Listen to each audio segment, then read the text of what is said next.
Bismillahirrahmanirrahim. Yang ke-12, tidak boleh menggunjing, menghina, mencela, mengolok-olok, menjulukinya dengan panggilan yang buruk dan tidak menceritakan perkataannya untuk merusak hubungannya dengan orang lain. Ini tentu hampir semakna ya. Menghina, mencela, mengolok-olok, ya, ini semua dan memanggilnya dengan julukan buruk ini semakna sebenarnya, hampir sama. Dengan isyarat mata kah, dengan mencontohkan kekurangannya kah, dengan apa sajalah ya. Allah berfirman di dalam Al-Quran melarang itu semua dalam surah Al-Hujurat ayat 12. A'udzubillahi minasyaitonirrajim.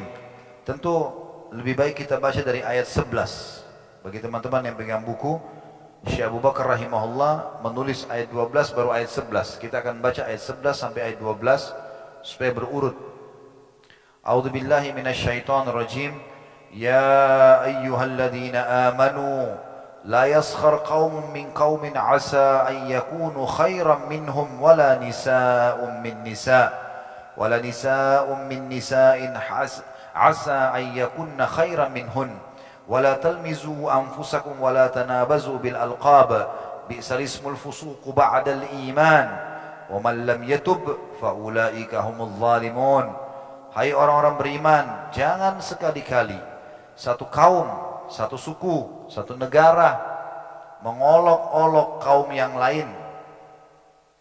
Karena boleh jadi mereka yang diolok-olok itu lebih baik daripada mereka yang mengolok-olok. Kata sebagian ulama hadis, bisa saja Allah balik keadaannya. Dan itu sudah disepakati dan difahami oleh para ulama salaf dari sahabat dan tabi'in. Mereka tidak berani sekali mentashmid atau syamata, menganggap remeh satu kaum, khawatir nanti malah jadi kembali. Sampai Umar bin Khattab pun dan para khulafa Rasyidin Abu Bakar, Uthman juga radhiyallahu anhu kalau mengutus pasukan, Ali bin Abi Thalib selalu mewasiatkan, jangan mentashmid, jangan mensyamata musuh kalian, jangan anggap remeh, maka Allah akan balik keadaan nantinya. Tidak boleh kita anggap remeh, kita tetap dengan merendah melawan musuh-musuh kita, berharap Allah berikan kemenangan. Tidak boleh dengan sombong. Seperti di perang Hunain, para sahabat merasa bangga dengan jumlah mereka 12.000 orang. Tidak pernah ada jumlah muslimin sebanyak itu dan merasa pasti kita menang. Lalu Allah buat mereka kalah. Diceritakan dalam Al-Quran masalah itu. Dan jangan pula wanita-wanita mengolok-olok wanita lain. Karena boleh jadi wanita-wanita yang diperolok-olok itu lebih baik dari wanita yang mengolok-oloknya. Kenapa di sini olok-olok disebutkan khusus wanita? Karena kadang-kadang di alam wanita ini paling gampang membicarakan kekurangan tetangganya ya, atau wali kelasnya, murid anaknya atau apa saja, seringkali mengolok-olok ya. Dan juga janganlah kalian mencelah diri kalian sendiri. Tidak boleh kita mengatakan kenapa saya jelek, kenapa saya begini, kenapa saya begitu. Dan jangan kalian memanggil dengan gelar-gelar yang buruk. Ini sudah sering kita jelaskan. Berikan nama atau nama yang orang tua kita kasih kalau sudah punya makna baik, pakai. Jangan diganti. Jangan diganti. Saya pernah duduk dengan beberapa anak-anak muda muslim.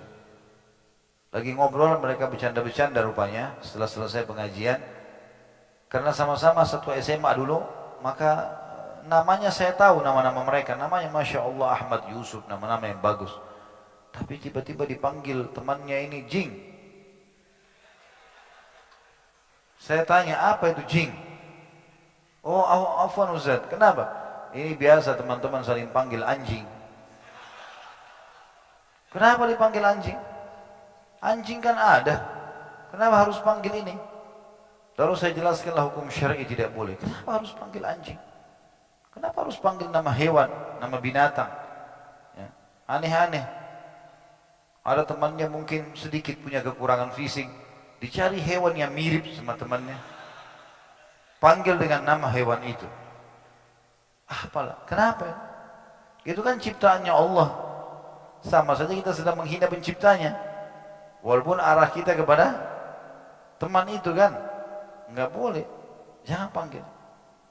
Nama-nama kebun binatang ini biar di kebun binatang saja dan di hutan, tidak boleh panggil teman-teman.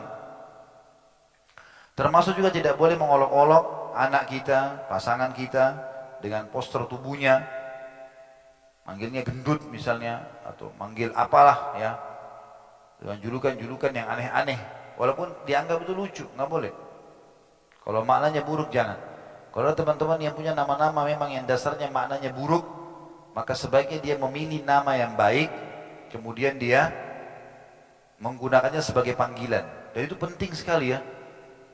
Nabi SAW bersabda dalam hadis Bukhari Muslim, sesungguhnya kalian akan dipanggil dengan nama-nama kalian dan nama-nama orang tua kalian pada hari kiamat. Maka perindahlah nama-nama kalian. Dalam hadis yang lain mulia sekali teman-teman sekalian, dalam hadis yang sahih riwayat Imam Muslim, pernah Nabi SAW mau minum susu unta.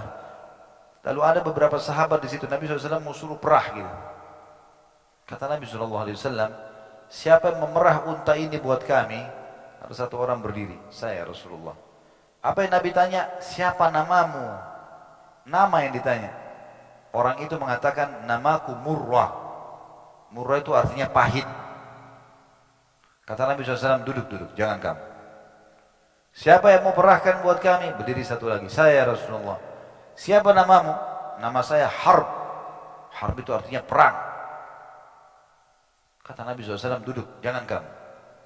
Siapa lagi yang mau memerahkan susu buat kami? Ada satu orang berdiri, saya Rasul. Nabi tanya, siapa namamu? Dia bilang, Ya'ish, hidup artinya. Kata Nabi SAW, perahlah. Memerah susu saja Nabi cari mana nama yang baik. Nabi SAW teman-teman punya nama. Pedangnya punya nama, perisainya punya nama, ya. Busur panah beliau punya nama, kudanya punya nama, untanya punya nama. Istrinya pun dipanggil dengan nama-nama yang baik. Aisyah sudah baik, tapi Aisyah kulitnya putih kemerah-merahan pipinya. Bahasa Arabnya perempuan kalau berada warna merahnya hamra, tapi dipanggil lagi dengan ismu tasghir, diperkecil, nama sayang, Humaira. Nabi SAW panggil dengan nama baik. Semuanya dikasih nama baik. Jadi kita boleh memberikan nama-nama yang baik buat kendaraan kita, pakaian kita. Walaupun sekarang sudah ada merek ya, tapi seperti itu memang sunnah Nabi SAW. Juga banyak di antara sahabat yang diganti namanya oleh baginda Nabi SAW. Banyak sekali. Pernah sekali Nabi SAW lewat dalam perjalanan teman-teman, pas di depan beliau ada dua gunung. Maka Nabi SAW sebelum lewat berhentiin kafilah. Sebentar, ada yang tahu namanya dua gunung ini? Maka ada satu sahabat mengatakan, iya Rasulullah, saya tahu. Kata Nabi SAW, apa namanya? Dia bilang, kalau sebelah kanan anda ya Rasulullah, namanya Fadih. Fadih itu maksudnya pembongkar aib. Ya. Orang iseng namakan begitu, Fadih. Kalau yang sebelah kiri anda, namanya Mukhzi, penghina. Kata Nabi SAW, cari jalan lain. Nabi nggak mau lewat di situ. Hanya karena namanya buruk tuh gunung, bayangkan.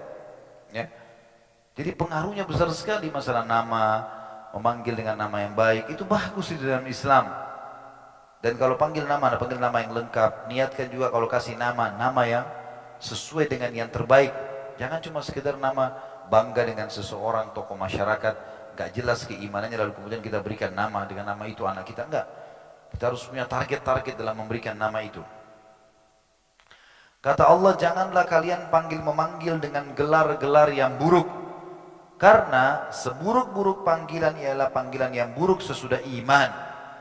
Kalau sudah belajar, tahu makna-makna itu bisa menjadi doa buat kalian dengan nama-nama kalian, jangan lagi panggil dengan nama buruk. Nama baik semuanya. Dan barang siapa yang tidak bertaubat, tetap saja sudah sampai padanya informasi, nggak mau. Tetap saja memanggil orang dengan nama-nama buruk, maka mereka itulah orang-orang yang zalim. Ini Hujurat ayat 11.